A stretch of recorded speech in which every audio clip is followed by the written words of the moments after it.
ഇന്ന് നമുക്ക് ഞങ്ങളുടെ മുത്തിനെ പരിചയപ്പെട്ടാലോ? ഇതാ കേട്ടോ ഞങ്ങളുടെ മുത്ത്. ഇതിക്ക് ഈ പേരെങ്ങനെ വന്നതെന്ന് ചോദിച്ചു കഴിഞ്ഞാൽ ഇവളുടെ അച്ഛനും ഇവളും ഒരുപോലാണ് കാണാൻ. ഇവളുടെ അച്ഛൻ്റെ പേരും മുത്തെന്ന. അങ്ങനെ ഞങ്ങൾ ഇവളെ മുത്തേന്ന് വിളിച്ചു തുടങ്ങിയത്. അപ്പോൾ ഇവളുടെ സ്വഭാവം പറയാനാണെങ്കിൽ ഞങ്ങളുടെ 6 പൂച്ചകളിൽ കംപ്ലീറ്റ്ലി ഡിഫറെൻ്റ് ആയിട്ടുള്ള സ്വഭാവം ഉള്ളത് ഇവക്കാണ് കേട്ടോ. ബാക്കി എല്ലാവരും ഭയങ്കര കുരുത്തക്കേടൊക്കെ കാണിച്ച് എന്തെങ്കിലും പരിപാടിയിലായിരിക്കും എപ്പോഴും. പക്ഷേ ഇവൾ മാത്രമാണ് എല്ലാ സമയത്തും ഏതെങ്കിലും ഒരു മൂലയ്ക്ക് വളരെ കാമായിട്ട് പോയിരിക്കുന്നത് കാണാം. പ്രത്യേകിച്ച് വീട്ടിലാരെങ്കിലും വന്നു കഴിഞ്ഞാൽ ഇവിടെ നമുക്ക് അവിടെ എങ്ങും കാണാൻ കിട്ടത്തില്ല.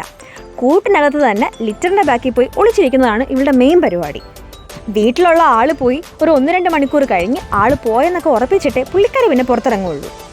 അപ്പോൾ ഇവക്ക് എങ്ങനെയാണ് ഇങ്ങനൊരു ക്യാരക്ടർ വന്നതെന്ന് ശരിക്കും ഞങ്ങൾക്ക് അറിയത്തില്ല കേട്ടോ. കാരണം എല്ലാവരും ഒരുപോലാണ് വളർന്നത്. പക്ഷേ ഇവക്ക് മാത്രം ചെറുതിലെ തൊട്ടേ ഈ സ്വഭാവമാണ്.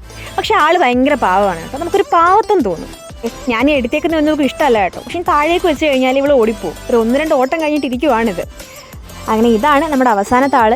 അപ്പോൾ ബാക്കി വീഡിയോസുമായിട്ട് പിന്നെ കാണാം. അതുവരെ എല്ലാവർക്കും ടാറ്റാ.